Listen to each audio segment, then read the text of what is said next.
Ito ang kwento ng isang batang lalaki na nagngangalang Usukura Taishi, isang ranker sa isang mundong puno ng mga dungsyon, halimaw at mahika. Noong bata pa siya, nakilala niya ang isang slime na nagngangalang Perun, ngunit sa ilang mga kadahilanan, kinailangan niya itong iwan. Makalipas ang ilang taon, pinilit siya ng mga nambubuli sa kanya sa eskwelahan na pumasok sa isang low-rank dungsyon, kung saan hindi niya inaasahang makitang muli si Perun, na ngayon ay lumaki na bilang pinakamalakas na slime na may yellow rank. Nakipagkontrata si Taishi dito, na siyang simula ng kanilang paglalakbay upang mabuhay sa pamamagitan ng pagsakop sa mga dungsyon.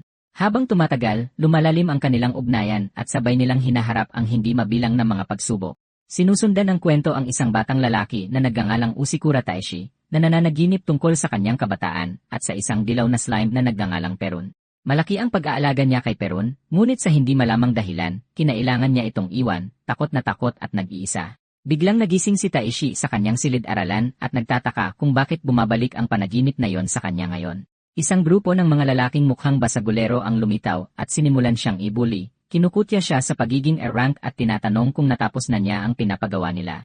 Isa pang lalaki ang humakbang pasulong, hindi rin kaakit-akit ngunit halatang leader. Ang pangalan niya ay Kasai, at sa kanyang blonde na buhok at matalas na kilos, kamukha niya si Kasaki mula sa Tokyo Revengers. Lumapit siya para lalong palalain ang pambubuli. Nang akma na siyang gagamit ng mahika, isang babaeng nagngangalang Akazuki Karien ang namagitan. Napakaganda niya tulad ni Violet Evergarden at matatag siyang nagsabing tumigil na ito, nagbabala na isusumbong niya siya dahil bawal ang paggamit ng mahika sa klase. Ang kanyang katapangan para protektahan si Taishi ay ikinagulat ng lahat. Sinimulan siyang tuksuhin ng ibang mga estudyante, nagbibiro na baka may gusto siya kay Taishi. Kilala si Karen sa buong eskwelahan sa kanyang kagandahan at nakakatanggap ng maraming pag-amin ng pag-ibig mula sa mga lalaki. Ngunit dahil sa sandaling ito, napunta siya sa isang alanganing sitwasyon. Si Kasai, na halatang naiinis, ay pinaalalahanan siya na rank lang siya habang si rank naman ito at sinabing kaya niya itong pasukuin. Gayunpaman, hindi tulad ng karaniwang marurupok na bida si Karien na umiiyak kapag sinisigawan ng isang lalaki. Nanatili siyang matatag at hindi natinag. Magpapatuloy pa sana ang kanilang sagutan kung hindi pumasok ang guro sa silid-aralan at inutusan ang lahat na umupo sa kanilang mga upuan. Ngayong araw, tatalakayin sa klase ang kasaysayan ng mga dungsyon. Nagtanong ang guro kung may nakakaalam kung saan unang lumitaw ang mga dungsyon, ngunit walang sumagot na inaasahan na niya dahil wala pa ring tiyak na impormasyon tungkol dito. Ipinaliwanag niya na ilang dekada na ang nakalipas, biglang lumitaw sa Earth ang mga dungsyon, halimaw at mahika at ganap na binago ang lipunan ng tao. May mga dungsyon na nagdulot ng pinsala, habang ang iba naman ay nag-alok ng mga benepisyo, nagpasimula ng mga bagong industriya, at nagbigay sa sangkatauhan ng mga pambihirang pagkakataon. Pagkatapos ng kanilang pagdating, nagkaroon ng bagong layunin ang mga tao, ang sakupin ang bawat dungyon at baguhin ang mundo, isang misyon na hudyat ng pagsisimula ng isang bagong panahon. Para siyang career counselor, pinayuhan ng guro ang klase na magpasya kung ano ang gusto nilang maging. Kahit na mag-clear sila ng mga dungsyon, manghuli ng mga high-rank na halimaw, o makipag-duel sa mga ranked hunter, makakakuha sila ng experience points at tataas ang kanilang rank. Habang nagsasalita siya, nakaramdam si Taishi ng deja vu na parabang narinig na niya ang lahat ng ito noon. Nagsimulang mag-usap ang mga estudyante tungkol sa kanilang mga landas sa hinaharap, at ang guro, na natuwa sa kanilang kasabikan, ay nangako na magiging sikat ang Hanatsuki High School sa paglikha ng mga top-ranked hunter. Nakuha ng isang estudyante ang atensyon ni Taishi nang magtanong ito kung ang pagtalo sa isang halimaw sa loob ng rank dungsyon ay magbibigay daan para maabot agad ang rank. Nagdulot ng kaguluhan sa silid ang tanong at lahat ay nagsimulang mangarap tungkol sa agarang promosyon. Nawala ang kanilang kasabikan nang ipaliwanag ng guro na ang rank dungsyon ay isang top-level na lugar na hindi pa nasasakop at nababalot ng lihim, puno ng maraming rank na halimaw. Idinagdag niya na maraming mga elite adventurer ang sumubok ngunit nabigo. Ang mga estudyante mula rank hanggang C-rank ay hindi man lang makalapit sa pasukan. Tumahimik ang lahat ng mapagtanto nilang minaliit nila ang lugar. Pagkatapos ay may pagmamalaking nagtanong ang guro kung may nakapasok na ba sa isang rank dungsyon noon. Nagtaas ng kamay si Taishi at sinabing nagawa na niya yon noong bata pa siya. Nang makita ang isang introvert na may rank na umaangkin ng ganoong bagay, kinutya siya ng klase at sinabing hindi niya kailangang mag-imbento ng mga kwento para magmukhang matapang. Nasaktan sa mga pangungutya, hinampas ni Taishi ang kanyang desk at sumigaw na nagsasabi siya ng totoo. Pumasok talaga siya sa isang dungsyon. Ang biglaan niyang determinasyon ay ikinagulat ng lahat at lalong nainis ang lalaking blonde. Makalipas ang ilang oras, mag-isang nakaupo si Taishi sa isang bench sa schoolyard, malalim ang iniisip tungkol sa kanyang kabataan. Biglang lumitaw si Karen at napaupo sa tabi niya sa bench na ikinagulat niya. Nang mapansin kung gaano siya kalutang, malumanay niyang tinanong kung ano ang iniisip nito. Sumagot siya na ginugunita lang niya ang mga lumang alaala. Ang kanilang tahimik na sandali ay naantala sa pagdating ng parehong grupo ng mga pangit na lalaki na nambubuli sa kanya kanina. Nang makitang magkatabi sina Taishi at Karen, sinimulan nila itong tuksuhin, tinatanong kung sila na ba talaga. Inihagis ni Kasai ang isang kamera sa kandungan ni Taishi, at inutusan siyang kumuha ng litrato ng rank Dongjon. Iyon daw ang tanging paraan para maniwala sila sa sinabi ni Taishi. Sumama ang mukha ni Karin sa galit sa mayabang na pag-ugali ni Kasai. Nagbanta siyang isusumbong ito sa guro, ngunit bago pa siya matapos, pinutol siya ni Taishi, at pumayag sa kondisyon ni Kasai. Tinignan siya ni Karin na may pag-aalala at sinubukang pigilan, ngunit pinasalamatan siya ni Taishi sa palaging pagtatanggol sa kanya, at humingi rin ng paumanhin sa hindi pakikinig sa pagkakataong ito. Buo na ang kanyang desisyon. Hindi lang niya gustong patunayan na nakapasok siya sa rank Dongjon. Gusto niya ring iligtas si Peron. Ngumisi si Kasai at sinabi kay Taishi na kung mabigo siyang magdala ng patunay, habang buhay siyang magiging laruan ni Kasai. Walang pag-aalinlangan, pumayag si Taishi. Sa huli, nagbisikleta si Taishi diretso patungo sa rank Dongjon. Nakatayo si Taishi sa harap ng nakakatakot na rank Dongjon, nag-ipon ng lakas ng loob at pumasok. Inirecord niya ang bawat sandali gamit ang kamera habang tinatawag si Peron. Isang biglaang kaluskos sa malapit ang nagbigay pag-asa na baka malapit na si Peron, ngunit nanlumo siya ng isang mahiyain na halimaw na parang kuneho ang kanyang nakita. Yumuko si Taishi sa tabi ng nilalang, mahinang nagtatanong kung nag-isa ito, at naisip niyang siguradong nalulungkot din si Puran. Ang maliit na halimaw ay naging isang paru-paro at lumipad sa paligid niya habang tinitingnan ni Taishi ang madilim na kuweba. Naaalala kung paano siya dating pinuno ng takot ng lugar na ito. Nang magsisimula na siyang mag-relax, isang lumilipad na dragon na halimaw ang biglang sumugod mula sa likuran at tinamaan siya. Tumilapon siya sa lupa at nag-iwan sa kanya ng sugat. Bago pa siya makapag-isip, sumugod muli ang halimaw. Kinutya siya nito sa paglakas ng loob na pumasok sa isang rank Dongjon nang hindi lumalaban. Ang nilalang na ito ay hindi basta-basta. Sinira nito ang kamera na dala ni Taishi at patuloy siyang inasar. Habang nakatingin sa sirang kamera, nalunod si Taishi sa kawalan ng pag-asa habang bumabalik sa kanyang isipan ang mga alaala ng pambubuli sa eskwelahan. Pagkatapos, nag-alab ang determinasyon sa loob niya. Nagpasya siyang hahabulin ang halimaw na ito dahil pagod na siyang tawaging basura. Dumampot siya ng isang kahoy na nakahandusay sa malapit. Nanumpa siyang hindi aalis hanggat hindi niya mahahanap ang kanyang minamahal na dilaw na slime, si Puron. Ang kanyang determinasyon ay sumasalamin sa kay Takamichi mula sa Tokyo Revengers na bumabangon pagkatapos ng bawat pagkatalo para mabawi ang pag-ibig ng kanyang buhay. Humakbang si Taishi, ngunit ang kanyang bagong tuklas na tapang ay gumuho nang atakihin siya ng dragon na halimaw gamit ang mahika at malubha siyang nasugatan. Huminga ng malalim ang nilalang, handang magbuga ng apoy. Naramdaman ni Taishi na wala siyang magawa at pinanood ang paglaho ng kanyang pag-asa. Sa sandaling iyon, isang kidlat ang tumama mula sa kalangitan at tinamaan ang dragon na halimaw na agad itong nilitson. Gulat, nilapitan ni Taishi ang sunog na hayop para tingnan kung ano ang sanhi ng kidlat. Nanlaki sa tuwa ang kanyang mga mata nang makita niya si Pirin na nakalutang sa ibabaw ng bumagsak na dragon. Tinitigan siya pabalik ni Pirin na may hindi mapigilang alindog na ikahihimatay ng sinuman. Dahil sa sobrang tuwa, ipinagdiwang ni Taishi ang muling pagkikita nila ng kaibigan na matagal na niyang gustong iligtas. Naalala ni Taishi ang araw na una niyang nakilala si Purin noong kanyang pinakaunang field trip. Ang eksena ay lumipat sa nakaraan kung saan binisita ng isang mas batang Taishi ang isang amusement park kasama ang kanyang pamilya para manood ng Grand Parade. Puno siya ng kagalakan, tumatawa, at nag-enjoy sa masayang kapaligiran kasama ang kanyang mga magulang. Kabilang sa mga performer sa parada si Karen, na nakabihis prinsesa, at humanga ang mga magulang ni Taishi sa kanya, nagulat na kaedad lang pala siya ng kanilang anak. Habang nagpapatuloy ang kaganapan, nagsimula na ang Monster March. Ang tanawin at mga tunog ng umuungol na mga halimaw ay kinatakutan ng batang si Taishi. Kinakabahang tinanong niya ang kanyang mga magulang kung maaari silang manood ng iba. Sinubukan siyang pakalmahin sa pamamagitan ng pagpapaliwanag na ang mga halimaw ay mga manika lamang. Gayunpaman, nabingi siya sa mga dagundong mula sa parada, at nilamon siya ng takot. Nagpanik siya at tumakbo palayo sa mga tao. Habang tumatakbo sa gitna ng mga tao, aksidente niyang nabangga si Karen na naging sanhi ng kanyang pagbagsak. Mabilis siyang humingi ng paumanhin ngunit hindi nagtagal. Nang hindi siya muling tinitingnan, nagpatuloy siya sa pagtakbo, iniwan si Karen na nakaupo roon na may nagtatakang itsura sa kanyang mukha. Habang tumatakbo mula sa parada, hindi man lang namalaya ni Taishi na napadpad na pala siya sa gubat.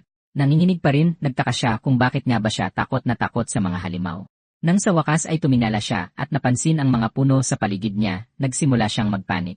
Nagsimula siyang umiyak at tawagin ang kanyang mga magulang, ngunit biglang bumuhos ang ulan, binabasa siya habang naglalakad siya ng pasuray-suray sa kakahuyan para maghanap ng masisilungan. Sa huli, nakahanap siya ng pasukan ng dungeon at pumasok para makatakas sa bagyo. Sa loob, maingat siyang nag-explore hanggang sa makita niya ang isang dilaw na slime na nakatalikod sa kanya.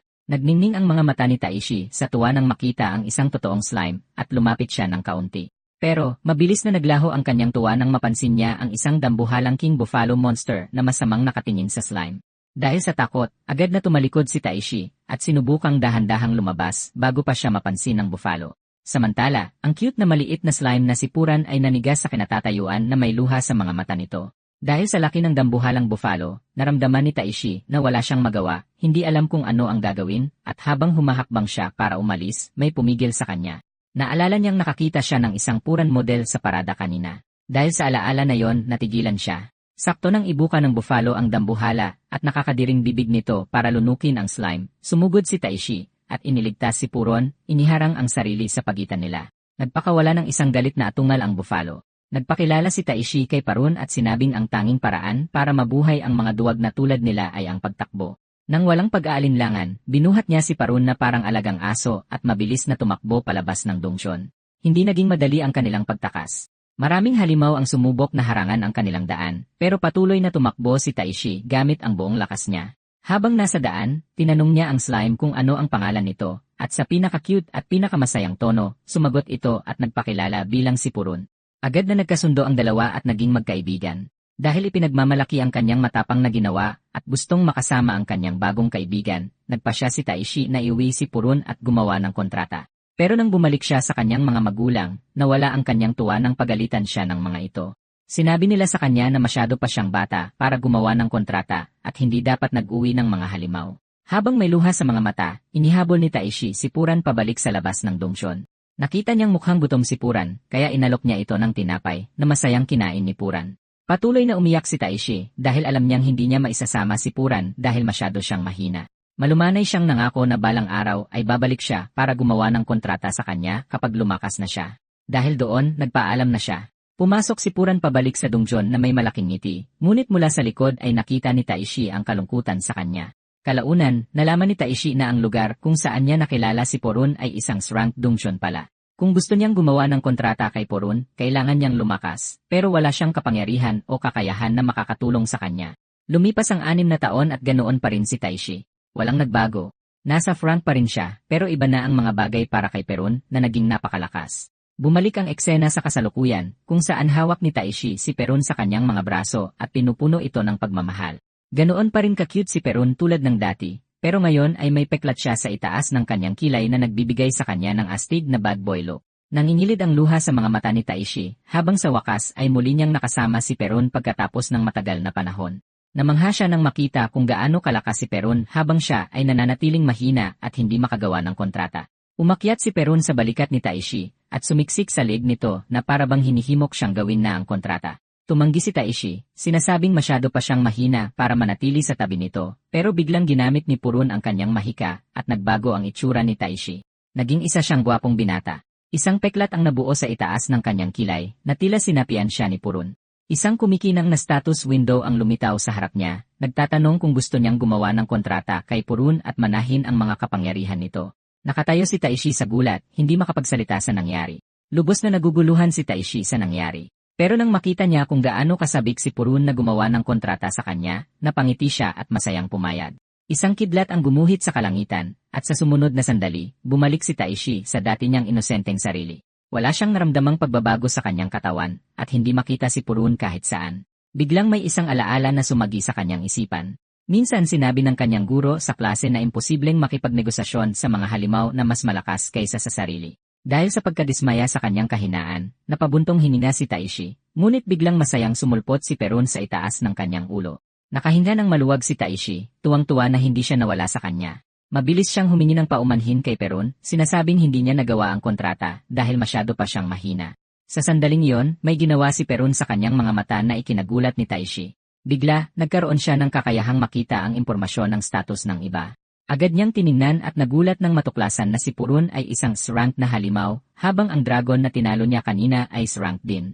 Tinanong ni Taishi kung ang pagtingin sa stats ng iba ay isa sa mga kakayahan ni Purun, ngunit hindi sumagot ang cute na maliit na slime. Masyado siyang abala sa paglalaway habang tinititigan ang inihaw na dragon monster. Tinititigan ni Perun ang dragon na may matinding gutom na tila kaya niya itong lunukin sa isang kagat. Habang pinapanood ito, naalala ni Tayoshi na nakakita na siya ng karne ng halimaw na ibinebenta dati at nagsimulang magtaka kung paano na itatago ng sinuman ang isang bagay na napakalaki. Tapos naalala niya na nabasa niya ang kakayahang store sa status window ni Perun. Mabilis niyang inutusan si Perun na i-store ang dragon. Nag-transform si Perun sa isang dambuhalang slime at ibinuka ang bibig nito ng mas malaki kaysa dati. Nilunok ang dragon ng buo sa isang swebe na lagok. Namangha si Tayoshi habang nanonood tapos yumuko para lambingin ang kanyang matalik na kaibigan. Nag-enjoy si Perun sa atensyon at nagsimulang mag-usap ang dalawa habang naglalakad, inaalala ang kanilang unang pagkikita. Habang nagpapatuloy sila sa paglalakad, may naramdaman si Perun sa likuran nila at lumingon. Sinundan ni Tayoshi ang tingin nito at naniga sa takot.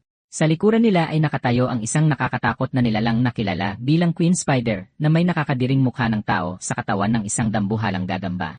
Walang babala, sumugod ito sa kanila. Agad na nag-react si Perun at tinakpan ang katawan ni Tahishi. Nag-transform sa isang buong slime suit na bumalot sa kanya na parang baluti. Nagsimula silang tumakbo habang hinahabol sila ng Queen Spider. Nag-spray ng nakamamatay na lason na tumutunaw sa mga bato sa paligid nila. Huminto sina Taishi at Perun at binalaan ni Taishi ang kanyang kaibigan na mag-ingat. Humilaway si Perun at gumalaw patungo sa ulo ng Queen Spider at agad na napagtanto ni Taishi na yon siguro ang kahinaan nito. Pero bago pa man makakilos si Perun, umisi ang Queen Spider at pinatamaan siya ng laso nito. Tumatama ang atake at tila natutunaw si Perun sa harap ng mga mata ni Perun. Nang tila nawala na ang lahat, kumislap ang katawan ni Tarun at nag-transform pabalik sa kanyang gwapong anyo. Sa isang mabilis na galaw, tinagan niya ang lahat ng binti ng Queen Spider gamit ang kanyang talim. Habang nakikipaglaban, napagtanto ni Titus na nagtagumpay pala ang kontrata kay Perun. May kumpiyansa, lumundag siya pasulong at tinagpas ang ulo ng Queen Spider. Nang matapos ang laban, parehong bumalik sina Perun at Titus sa kanilang orihinal na anyo. Magkasama, nagpatuloy silang maglakad sa dungsyon, nagtatawanan at nag-uusap tungkol sa kanilang matinding pakikipagsapalaran. Umuwi si Taitosh kasama si Perun na nakasakay sa kanyang bisikleta at agad napansin na sobrang gulo ng bahay. Mukha itong eksakto sa itsura ng isang kwarto pagkatapos mag-ayos ng grupo ng mga babae para sa isang kasal, na para bang hindi na sila babalik. Habang nagmamadali si Taishi na linisin ang kalat, masayang tumatalon-talon si Perun sa paligid ng kwarto at in-explore ang bawat sulok. Dahil nahihiya sa itsura ng lugar, sinubukan ni Taishi na maglinis ng mabilis. Habang patuloy na nag-explore si Perun, huminto ito sa harap ng ilang naka-frame na litrato. Mga litrato iyon ng mga yumaong magulang ni Taishi. Dahan-dahang ipinaliwanag ni Taishi na pumanaw na sila at mag-isa na lang siyang nakatira ngayon. Habang nagsisindi ng insenso sa harap ng mga litrato, mukha siyang medyo stressed, pero masayang humuni si Perun, sinusubukang pasayahin ang kapaligiran. Napangiti si Taishi, tunay na masaya na muling makasama si Perun. Bigla na lang, nagsimulang gumawa ng mga kakaibang ingay si Perun. Mabilis na nahulaan ni Tayoshi na gutom na siguro ito, kaya pumunta siya sa ref para maghanap ng makakain. Sa loob, isang malungkot na garapon lang ng kepi mayonnaise ang nakita niya. Napabuntong hininga siya at sinabi kay Perun na wala na siyang pera para sa buwang ito. Habang iniisip niya kung mayonnaise na lang ang kakainin nila, biglang nag-transform si Perun sa isang itim na dragon, sinusubukang ipaliwanag na may nakatago itong isang buong dragon. Agad na naintindihan ni Taishi at iminungkahi na dahil ibinebenta ang karne ng halimaw bilang pagkain sa palengke, baka maluto nila ito kung susundin ang tamang pamamaraan. Iniisip niya kung paano nila ilalabas ang nakatabong dragon at kung gagana ba ang pagbibigay ng direktang utos kay Piranha. Pero ang ideya na maglabas ng isang buong laking dragon sa isang residential area ay nagpatalon sa kanyang puso. Nai-imagine niya ang mga bahay na mayayupi sa loob lang ng ilang segundo. Dahil sa taranta, nakiusap siya kay Piranha na gawin ito ng maingat. Tumango si Pieron at humiwa ng isang piraso ng buntot ng dragon, sapat lang para sa isang kainan. Kumuha si Taishi ng kutsilyo sa kusina, iniisip na maihahanda niya ito tulad ng ibang karne. Pero sa sandaling sinubukan niyang hiwain ito, nabali sa dalawa ang kutsilyo. Napatingin siya sa gulat, napagtantong rank monster meat pala ito, masyadong matigas para sa ordinaryong kutsilyo. Paglingon niya, nakita niya si Perun na halos matunaw na sa gutom, mukhang lubos na nanghihina. Habang pinapanood niya, nagtataka si Taishi kung paano naging ganoon kalakas ang kanyang maliit na kaibigang slime para mapabagsak ang isang napakalakas na halimaw. Naisip niyang siguradong may kwento sa likod nito, pero nagpasya siyang huwag na lang itong usisain sa ngayon. Magkakaroon sila ng maraming oras para mag-usap mamaya. Dahil wala nang ibang pagpipilian, tumingin siya kay Perun at humingi ng tulong. Sumigla si Perun, masayang tumulong at naghanda na hiwain ang karne. Makalipas ang ilang sandali, nakaupo na sina Taishi at Perun sa paligid ng mesa na may iba't ibang masasarap na pagkain na nakahain sa kanilang harapan. Ngumiti si Taishi at sinabi kay Perun na huwag mag-alala kung hindi niya maubos ang lahat, sinisigurado sa kanya na okay lang. Nang marinig ito, lalo pang sumaya at nasabik si Perun. Gayunpaman, mabilis na nagsimulang pagsisihan ni Taishi ang mga salitang iyon. Sa isang iglap, nilamon ni Perun ang bawat putahe sa mesa, kasama na ang mga plato. Hindi makapaniwalang nakatitig si Taishi, gulat na gutom pa rin si Perun kahit napakarami ng nakain. Determinado na tuparin ang kanyang pangako, tumayo si Taishi at nagpunta sa kusina para gumawa pa ng pagkain. Nang handa na ang pangalawang round, nilamon din ito ni Perun ng ganoon kabilis, pero hindi pa rin nawawala ang gutom niya. Naghanda si Taishi ng mas marami pang pagkain kaysa dati at inilagay ito sa harap niya. Muli, nilamon ito ni Perun ng walang pag-aalinlangan. Sa huli, kumain si Perun ng sapat para punuin ang tiyan ng isang buong dragon. Sa wakas, pagkatapos ng tila walang katapusang kainan, nagpakawala siya ng tunog ng kasiyahan at sumandal na lubos na busog. Kinabukasan, naghahanda si Taishi para sa eskwela, at habang nagsisipilyo, nag-aalala siya sa kanilang budget para sa pagkain at sa pangangaso na kailangan niyang gawin para mapakain sila. Pero ang makasama lang si Perun ay nagpupuno sa kanya ng kagalakan, kaya masaya siyang nagpaplanong magluto para sa kanyang kaibigan. Pagkatapos niyang isuot ang kanyang coat, sumulyap siya kay Perun na natutulog pa rin sa kama at lumapit siya. Habang pinapanood ang slime na payapang nagpapahinga, masaya niyang naisip na ang Perun na matagal na niyang hinahanap ay nandito lang sa sarili niyang unan. Ang sandali ay parang hindi totoo dahil kapag nasa tabi niya si Perun, pakiramdam niya ay natagpuan niya ang isang nawawalang miyembro ng pamilya. Inisip niyang gisingin si Perun para sabay silang pumasok sa eskwela, pero bumalik ang mga alaala ng pambubuli na tinitiis niya doon. Nag-aalala na baka madismaya si Perun kung makita nito ang kanyang kahinaan, nagpasya siyang umalis mag-isa. Habang papalabas na siya, gumalaw si Perun, umakyat sa kanyang balikat, at idinikit ang sarili sa kanyang pisngi. Dahan-dahan siyang hinaplos ni Taishi, at ipinaliwanag na handa na ang almusal, kaya dapat kumain si Perun habang wala siya. Dagdag niya, bibili siya ng mga sangkap para sa hapunan pag-uwi. Nang marinig ito, nagsimulang umirit si Perun na parang isang spoiled na bata. Sinubukan siyang pakalmahin ni Taishi, at sinabing hindi niya ito pwedeng dalhin sa eskwela, pero lalo lang umiyak si Perun. Dahil wala nang pagpipilian, pumayag si Taishi na isama siya basta't mananatiling nakatago si Perun sa loob ng kanyang bag. Dumating si Taishi sa eskwelahan at habang naglalakad siya sa grounds, lumapit sa kanya si Kasai at ang dalawa niyang di kanais-nais na kaibigan. Inakbayan ni Kasai si Taishi at may mayabang na ngiti na sinabing bago magklase, kailangan nilang ayusin ang pangako nila noong huli. Nag-snap siya ng mga daliri at inutusan si Taishi na sumunod sa kanya. Kinalagkad ni Kasai at ng iba pang mga lalaki si Taishi sa isang sulok at sinipa siya ng malakas, dahilan para bumagsak siya sa lupa. Nilibak nila siya at tinanong kung nagsaya ba siya sa pagiging bida sa isang rank dungeon. Dahan-dahang bumangon si Taishi habang mahigpit na hawak ang kanyang bag. Ang kanyang ekspresyon ay kalmado, may tiwala sa sarili at hindi tulad ng dati. Tiningnan niya sila sa mata at sumagot na, nagsaya siya at iyon ay dahil sa kanila. Ang kanyang sagot ay lalong nagpagalit sa mga bully. Hiniling nila ang footage na hiningi nila kanina. Sa sandaling iyon, biglang naalala ni Taishi ang kamera na nasira ng halimaw sa kanyang paglalakbay. Natigilan siya na pagtantong ganap na niyang nakalimutan ito. Sinakop siya ng kaba habang iniisip kung paano niya sila babayaran, lalo na't naubos na ang pera niya para sa buwan na iyon. Nananatiling tahimik si Taishi at kumulo ang dugo ni Kasai. Humakbang siya pasulong at naghandang tamaan si Taishi gamit ang mahika. Sa sandaling iyon, biglang lumabas si Perun mula sa bag na ikinagulat ng lahat. Nagtawanan si Kasai at ang kanyang mga kaibigan, iniisip na isa lang itong mahinang ordinaryong slime. Kumpiyansa sa kanilang kapangyarihan, pinakawalan ni Kasai ang kanyang mahika para atakihin si Taishi. Ngunit sa pagkakataong ito, ginamit ni Taishi ang sarili niyang mahika sa tulong ni Perun. Isang kislap ng enerhiya ang sumabog habang sinasalag ni Taishi ang atake ni Kasai na nagpaluhod sa kanya. Ang biglaang pagbabanggaan ay ikinagulat ng mga bully. Habang pinapanood ang kanilang leader na nahihirapan, sumugod ang iba para umatake. Ngunit madaling sinangga ni Taishi ang kanilang mga suntok gamit ang mabilis na galaw. Ang kanyang kalmado ngunit makapangyarihang presensya ay nagpayanig sa mga bully. Sa unang pagkakataon, nakita nila ang isang panig ni Taishi na kinatatakutan nila. Samantala, mabilis na kumalat ang mga chismis tungkol sa laban sa buong eskwelahan. Narinig ni Karen ang mga bulungan at nagmamadaling pumunta sa lugar para lang makita si Taishi na nakatayo sa harap ni Kasai na may malamig at nagbabantang tingin. Hiniling niya na humingi ng tawad si Kasai para sa lahat ng pambubuli kung gusto niyang maligtas. Hindi niya namamalayan, suot na ni Taishi ang parehong ekspresyon na dating suot ng mga bully.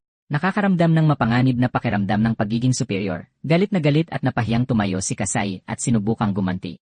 Humakbang pasulong si Taishi na may nakakatakot na intensyon. Ang kanyang presensya ay napakalakas na tila hindi ito natural.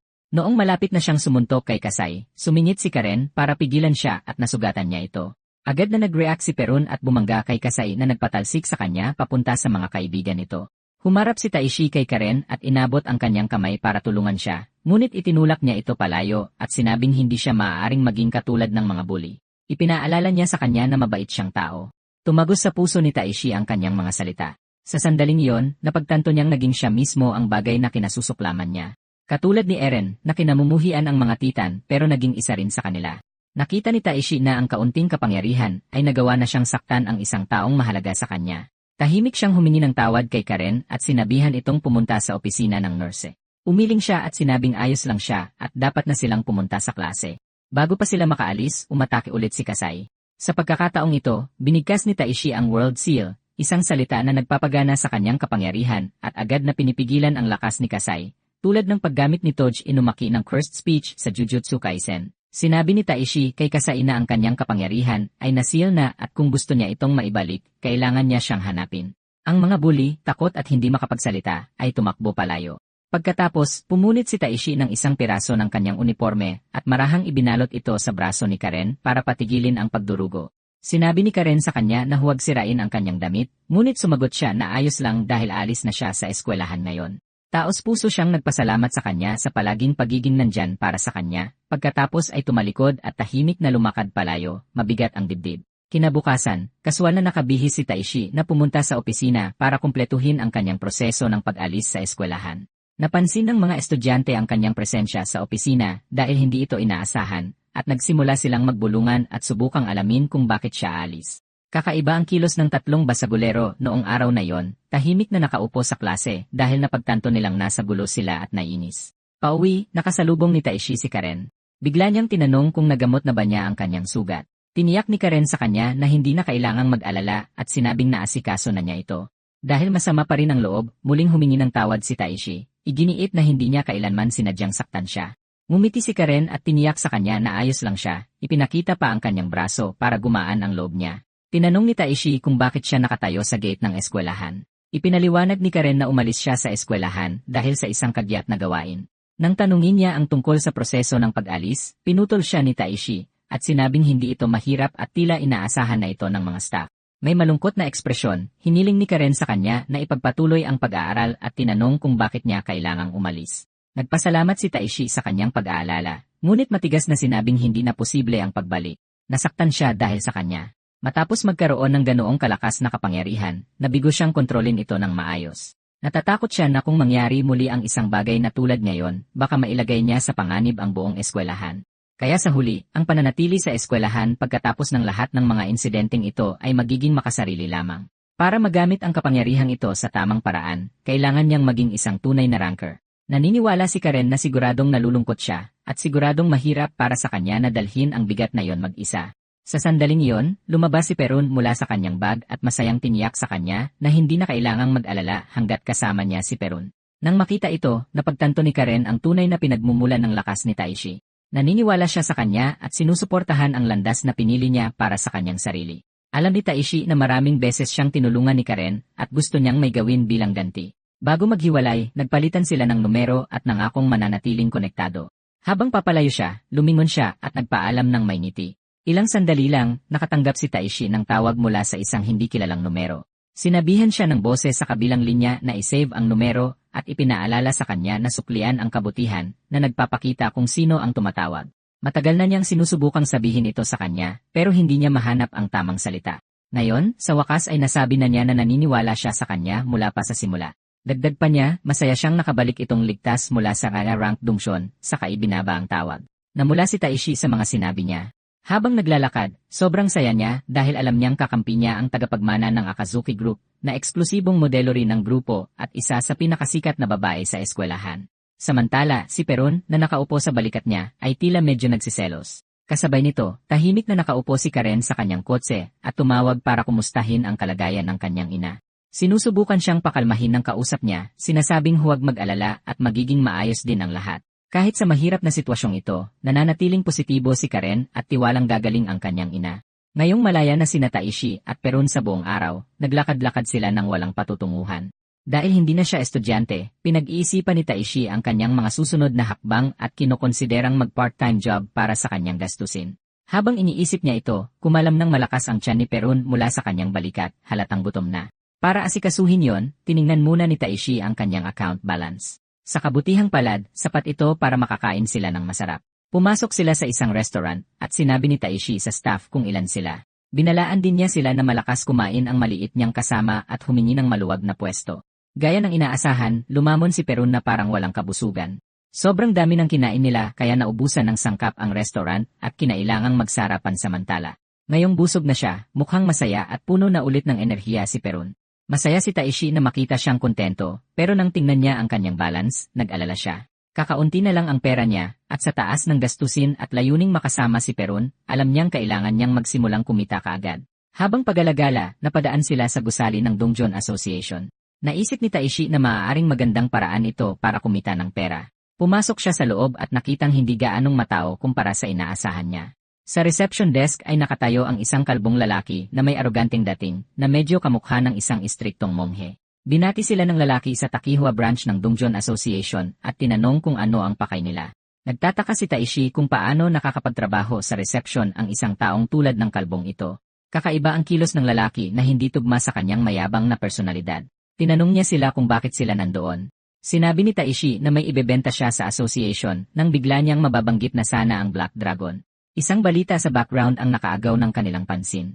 Ibinalita ng newscaster na tinatambangan ng mga high school student ang mga pagod na ranker na katatapos lang lumaban sa mga high-level na halimaw. Nag-aabang ang mga estudyanteng ito, inaatake ang mga ranker, at ninanakaw ang mga halimaw na kanilang napatay. Hinihiling na ngayon ng gobyerno sa Dongjon Association na imbestigahan ang mga mababang ranggong estudyanteng ito. Habang hindi na tinag sa balita ang receptionist, natigilan si Taishi. Napagtanto niyang nasa parehong sitwasyon siya. Kahit nang muling magtanong ang kalbo kung ano ang ibebenta niya, nataranta si Taishi. Hindi niya masabi na ginagawa niya ang parehong bagay na nabanggit sa balita, pero hindi rin niya maipakita ang Black Dragon. Matapos mag-isip sandali at walang maisip na ibang ibebenta, bigla niyang nasabi na ibebenta niya ang kanyang sarili at gusto niyang tumanggap ng request. Nang tanungin ng lalaki ang kanyang ranggo, tapat na sumagot si Taishi. Itinuro siya ng kalbong lalaki sa volunteer department, ipinapaliwanag na sila lang ang kumukuha ng mga franker. Pero ang problema, hindi sapat ang bayad sa mga trabahong iyon para matustusan kahit ang mga pangunahing gastusin. Iginigiit ni Taishi na kailangan niyang kumita ng malaking pera para pakainin ang napakalakas kumain na si Perun, kaya humihingi siya ng isang brank na quest. Buong kumpiyansa niyang sinabi na kaya nilang dalawa ng kaibigan niya ang mga brank o mas mataas pang request. Napatingin ang kalbong lalaki kay Perun na nakaupo sa kanyang balikat at nagtanong kung iyon ba ang kaibigang tinutukoy niya. Ipinakilala ni Taishi si Perun at tiniyak sa kanya na siguradong mananalo sila sa quest. Hindi pa rin kumbinsido, tinitigan ng receptionist ang slime, halatang hindi ito sineseryoso. Pagkatapos ay gumawa si Taishi ng cute na nagmamakaawang mukha at sinabing wala silang mga magulang at kailangan talaga nila ng pera. Sobrang naantig dito ang lalaki kaya nagsimula